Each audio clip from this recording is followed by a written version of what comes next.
ओम शांति। आज के अव्यक्त महावाक्य हैं 2 दिसंबर 1985 के। मुरली का टाइटल है बंधनों से मुक्त की युक्ति, रूहानी शक्ति।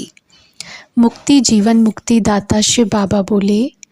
आज बाप दादा अपने रूहानी बच्चों की रूहानियत की शक्ति देख रहे थे। हर एक रूहानी बच्चे ने रूहानी बाप से रूहानी शक्ति का संपूर्ण अधिकार बच्चे होने के नाते प्राप्त तो किया ही है, लेकिन प्राप्ति स्वरूप कहाँ तक बने हैं यह देख रहे थे। सभी बच्चे हर रोज़ स्वयं को रूहानी बच्चा कह रूहानी बाप को याद प्यार का रिटर्न मुख से या मन से याद प्यार व नमस्ते के रूप में देते हैं। रिटर्न देते हो ना, रिपोर्ट भी करते हो। इसका रहस्य यह हुआ कि रोज़ रूहानी बाप रूहानी बच्चे कह रूहानी शक्ति का वास्तविक स्वरूप याद दिलाते हैं, क्योंकि इस ब्राह्मण जीवन की विशेषता ही है रूहानियत। इस रूहानियत की शक्ति से स्वयं को व सर्व को परिवर्तन करते हो। मुख्य फाउंडेशन ही यह रूहानी शक्ति है। इस शक्ति से ही अनेक प्रकार के जिस्मानी बंधनों से मुक्ति मिलती है। बाप दादा देख रहे थे कि अब तक भी कई सूक्ष्म बंधन जो स्वयं भी अनुभव करते हैं कि इस बंधन से मुक्ति होनी चाहिए, लेकिन मुक्ति पाने की युक्ति प्रैक्टिकल में ला नहीं सकते। कारण रूहानी शक्ति हर कर्म में यूज़ करना नहीं आता है। एक ही समय संकल्प, बोल और कर्म तीनों को साथ साथ शक्तिशाली बनाना पड़े, लेकिन लूज़ किसमें हो जाते हैं। एक तरफ संकल्प को शक्तिशाली बनाते हैं तो वाणी में कुछ लूज़ हो जाते हैं। कब वाणी को शक्तिशाली बनाते हैं तो कर्म में लूज़ हो जाते हैं। लेकिन यह तीनों ही रूहानी शक्तिशाली एक ही समय पर बनाएं तो यही युक्ति है मुक्ति की। जैसे सृष्टि की रचना में 3 कार्य स्थापना, पालना और विनाश तीनों ही आवश्यक हैं, ऐसे सर्व बंधनों से मुक्त होने की युक्ति मनसा वाचा कर्मणा तीनों रूहानी शक्तियाँ साथ साथ आवश्यक हैं। कभी मनसा को संभालते तो वाचा में कमी पड़ जाती, फिर कहते सोचा तो ऐसे नहीं था, पता नहीं यह क्यों हो गया। तीनों तरफ पूरा अटेंशन चाहिए, क्योंकि यह तीनों ही साधन संपन्न स्थिति को और बाप को प्रत्यक्ष करने वाले हैं। मुक्ति पाने के लिए तीनों में रूहानियत अनुभव होनी चाहिए। जो तीनों में युक्ति युक्त है वो ही जीवन मुक्त है। तो बाप दादा सूक्ष्म बंधनों को देख रहे थे। सूक्ष्म बंधन में भी विशेष इन तीनों का कनेक्शन है। बंधन की निशानी, बंधन वाला सदा ही परवश होता है। बंधन वाला अपने को आंतरिक खुशी व सुख में सदा अनुभव नहीं करेगा। जैसे लौकिक दुनिया में अल्पकाल के साधन अल्पकाल की खुशी व सुख की अनुभूति कराते हैं, लेकिन आंतरिक व अविनाशी अनुभूति नहीं होती। ऐसे सूक्ष्म बंधन में बंधी हुई आत्मा इस ब्राह्मण जीवन में भी थोड़े समय के लिए सेवा का साधन, संगठन की शक्ति का साधन, कोई न कोई प्राप्ति के साधन, श्रेष्ठ संग का साधन, इन साधनों के आधार से चलते हैं। जब तक साधन है तब तक खुशी और सुख की अनुभूति करते हैं, लेकिन साधन समाप्त हुआ तो खुशी भी समाप्त। सदा एक रस नहीं रहते। कभी खुशी में ऐसा नाचता रहेगा उस समय जैसे कि उन जैसा कोई है नहीं, लेकिन रुकेगा फिर ऐसा जो छोटा सा पत्थर भी पहाड़ समान अनुभव करेगा, क्योंकि ओरिजिनल शक्ति न होने के कारण साधन के आधार पर खुशी में नाचते। साधन निकल गया तो कहाँ नाचेगा। इसलिए आंतरिक रूहानी शक्ति तीनों रूपों में सदा साथ साथ आवश्यक है। मुख्य बंधन है मनसा संकल्प की कंट्रोलिंग पावर नहीं। अपने ही संकल्पों के वश होने के कारण परवश का अनुभव करते हैं। जो स्वयं के संकल्पों के बंधनों में है वह बहुत समय इसी में बिजी रहता है। जैसे आप लोग भी कहते हो ना कि हवाई किले बनाते हैं, किले बनाते और बिगाड़ते हैं, बहुत लंबी दीवार खड़ी करते हैं, इसलिए हवाई किला कहा जाता है। जैसे भक्ति में पूजा कर सजा धजा करके फिर डुबो देते हैं ना, ऐसे संकल्प के बंधन में बंधी हुई आत्मा बहुत कुछ बनाती और बहुत कुछ बिगाड़ती है। स्वयं ही इस व्यर्थ कार्य से थक भी जाती है, दिल शिकस्त भी हो जाते हैं। और कभी अभिमान में आकर अपनी गलती दूसरे पर भी लगाते रहते। फिर भी समय बीतने पर अंदर समझते हैं, सोचते हैं कि यह ठीक नहीं किया, लेकिन अभिमान के परवश होने के कारण, अपने बचाव के कारण दूसरे का ही दोष सोचते रहते हैं। सबसे बड़ा बंधन यह मनसा का बंधन है, जो बुद्धि को ताला लग जाता है। इसलिए कितनी भी समझाने की कोशिश करो, लेकिन उनको समझ में नहीं आएगा। मनसा बंधन की विशेष निशानी है, महसूसता शक्ति समाप्त हो जाती है। इसलिए सूक्ष्म बंधन को समाप्त करने के बिना कभी भी आंतरिक खुशी, सदा के लिए अतीन्द्रिय सुख अनुभव नहीं कर सकेंगे। संगम युग की विशेषता ही है अतीन्द्रिय सुख में झूलना, सदा खुशी में नाचना। तो संगम युगी बनकर और इस विशेषता का अनुभव नहीं किया तो क्या कहेंगे।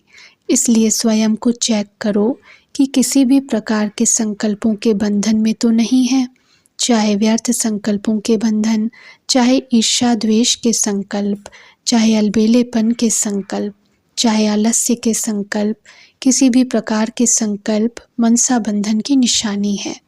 तो आज बाप दादा बंधनों को देख रहे थे। मुक्त आत्माएं कितनी हैं, मोटी मोटी रस्सियां तो खत्म हो गई हैं, अभी यह महीन धागे हैं, है पतली लेकिन बंधन में बांधने में होशियार हैं। पता ही नहीं पड़ता कि हम बंधन में बंध रहे हैं, क्योंकि यह बंधन अल्पकाल का नशा भी चढ़ाता है। जैसे विनाशी नशे वाले कभी अपने को नीचा नहीं समझते। होगा नाली में, समझेगा महल में, होता खाली हाथ अपने को समझेगा राजा है। ऐसे इस नशे वाला भी कभी अपने को रॉन्ग नहीं समझेगा, सदा अपने को या तो राइट सिद्ध करेगा व अलबेलापन दिखाएगा। यह तो होता ही है, ऐसे तो चलना ही है। इसलिए आज सिर्फ मनसा बंधन बताया, फिर वाचा और कर्म का भी सुनाएंगे। समझा, रूहानी शक्ति द्वारा मुक्ति प्राप्त करते चलो। संगम युग पर जीवन मुक्ति का अनुभव करना ही भविष्य जीवन मुक्त प्रारब्ध पाना है। गोल्डन जुबली में तो जीवन मुक्त बनना है ना, कि सिर्फ गोल्डन जुबली मनानी है। बनना ही मनाना है।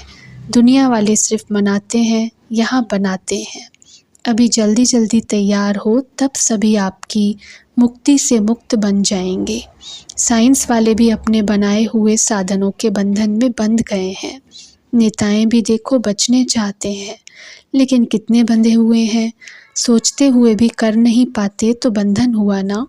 सभी आत्माओं को भिन्न भिन्न बंधनों से मुक्त कराने वाले स्वयं मुक्त बन सभी को मुक्त बनाओ। सभी मुक्ति मुक्ति कर चिल्ला रहे हैं। कोई गरीबी से मुक्ति चाहते हैं, कोई गृहस्थी से मुक्ति चाहते हैं, लेकिन सभी का आवाज़ एक ही मुक्ति का है। तो अभी मुक्तिदाता बन मुक्ति का रास्ता बताओ व मुक्ति का वर्षा दो। आवाज़ तो पहुंचता है ना, कि समझते हो यह तो बाप का काम है, हमारा क्या है। प्रारब्ध आपको पानी है, बाप को नहीं पानी है। प्रजा व भक्त भी आपको चाहिए, बाप को नहीं चाहिए। जो आपके भक्त होंगे वह बाप के स्वतः ही बन जाएंगे, क्योंकि द्वापर में आप लोग ही पहले भक्त बनेंगे, पहले बाप की पूजा शुरू करेंगे। तो आप लोगों को सभी फॉलो अभी करेंगे। इसलिए अभी क्या करना है, पुकार सुनो, मुक्तिदाता बनो। अच्छा, सदा रूहानी शक्ति की युक्ति से मुक्ति प्राप्त करने वाले, सदा स्वयं को सूक्ष्म बंधनों से मुक्त कर मुक्तिदाता बनने वाले, सदा स्वयं को आंतरिक खुशी, अतीन्द्रिय सुख की अनुभूति में आगे से आगे बढ़ाने वाले, सदा सर्वप्रति मुक्त आत्मा बनाने की शुभ भावना वाले, ऐसे रूहानी शक्ति वाले बच्चों को बाप दादा का याद प्यार और नमस्ते। पाठियों से सुनने के साथ साथ स्वरूप बनने में भी शक्तिशाली आत्माएं होना। सदैव अपने संकल्पों में हर रोज़ कोई न कोई स्व के प्रति और औरों के प्रति उमंग उत्साह का संकल्प रखो। जैसे आजकल के समय में अखबार में या कोई स्थानों पर आज का विचार विशेष लिखते हैं ना, ऐसे रोज़ मन का संकल्प कोई न कोई उमंग उत्साह का इमर्ज रूप में लाओ और उसी संकल्प से स्वयं में भी स्वरूप बनाओ और दूसरों की सेवा में भी लगाओ। तो क्या होगा, सदा ही नया उमंग उत्साह रहेगा। आज यह करेंगे, आज यह करेंगे। जैसे कोई विशेष प्रोग्राम होता है तो उमंग उत्साह क्यों आता है, प्लान बनाते हैं ना, यह करेंगे फिर यह करेंगे। इससे विशेष उमंग उत्साह आता है। ऐसे रोज अमृत वेले विशेष उमंग उत्साह का संकल्प करो और फिर चेक भी करो तो अपनी भी सदा के लिए उत्साह वाली जीवन होगी और उत्साह दिलाने वाले भी बन जाएंगे। समझा? जैसे मनोरंजन प्रोग्राम होते हैं ऐसे वह रोज का मन का मनोरंजन प्रोग्राम हो। अच्छा, दूसरा पॉइंट, सदा शक्तिशाली याद में आगे बढ़ने वाली आत्माएं होना। शक्तिशाली याद के बिना कोई भी अनुभव हो नहीं सकता, तो सदा शक्तिशाली बन आगे बढ़ते चलो। किसी भी देहधारी के पीछे जाना, सेवा देना, यह सब रॉन्ग है। सदा अपनी शक्ति अनुसार ईश्वरीय सेवा में लग जाओ और सेवा का फल पाओ। जितनी शक्ति है उतना सेवा में लगाते चलो, चाहे तन से, चाहे मन से, चाहे धन से। एक का पदम गुणा मिलना ही है। अपने लिए जमा करते हो, अनेक जन्मों के लिए जमा करना है। एक जन्म में जमा करने से 21 जन्म के लिए मेहनत से छूट जाते हो।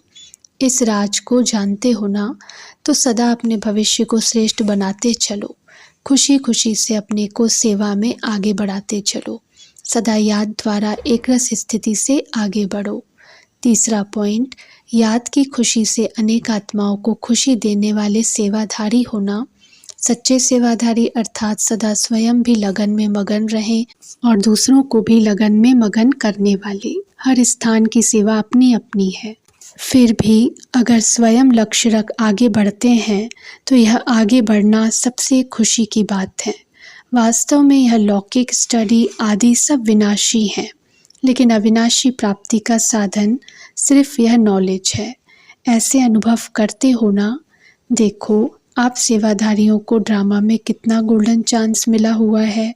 इसी गोल्डन चांस को जितना आगे बढ़ाओ उतना आपके हाथ में है। ऐसा गोल्डन चांस सभी को नहीं मिलता है, कोटों में कोई को ही मिलता है। आपको तो मिल गया, इतनी खुशी रहती है।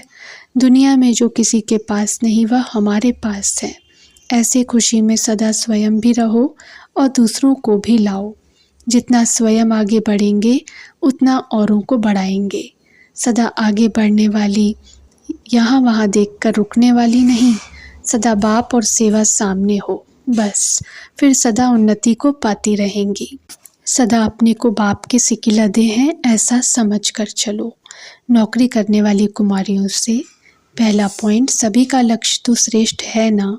ऐसे तो नहीं समझती हो कि दोनों तरफ चलती रहेंगी, क्योंकि जब कोई बंधन होता तो दोनों तरफ चलना दूसरी बात है, लेकिन निर्बंधन आत्माओं का दोनों तरफ रहना अर्थात लटकना है।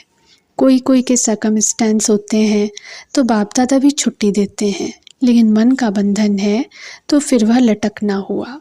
एक पाँव यहाँ हुआ, एक पाँव वहाँ हुआ तो क्या होगा? अगर एक पाँव एक नाव में रखो, दूसरा पाँव दूसरी नाव में रखो तो क्या हालत होगी? परेशान होंगे ना। इसलिए दोनों पाँव एक नाव में। सदा अपनी हिम्मत रखो, हिम्मत रखने से सहज ही पार हो जाएगी। सदा यह याद रखो कि मेरे साथ बाबा है, अकेले नहीं है, तो जो भी कार्य करने चाहो वह कर सकती हो। दूसरा पॉइंट, कुमारियों का संगम युग पर विशेष पाठ है। ऐसी विशेष पाठधारी अपने को बनाया है या अभी तक साधारण हो? आपकी विशेषता क्या है?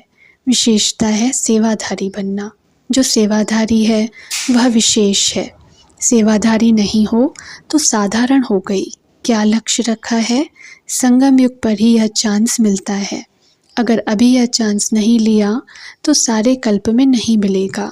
संगम युग को ही विशेष वरदान है। लौकिक पढ़ाई पढ़ते भी लगन इस पढ़ाई में हो तो वह पढ़ाई विघ्न रूप नहीं बनेगी। तो सभी अपना भाग्य बना के आगे बढ़ो।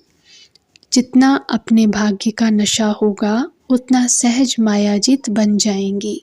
यह रूहानी नशा है। सदा अपने भाग्य के गीत गाती रहो तो गीत गाते गाते अपने राज्य में पहुंच जाएंगी। अच्छा, ओम शांति।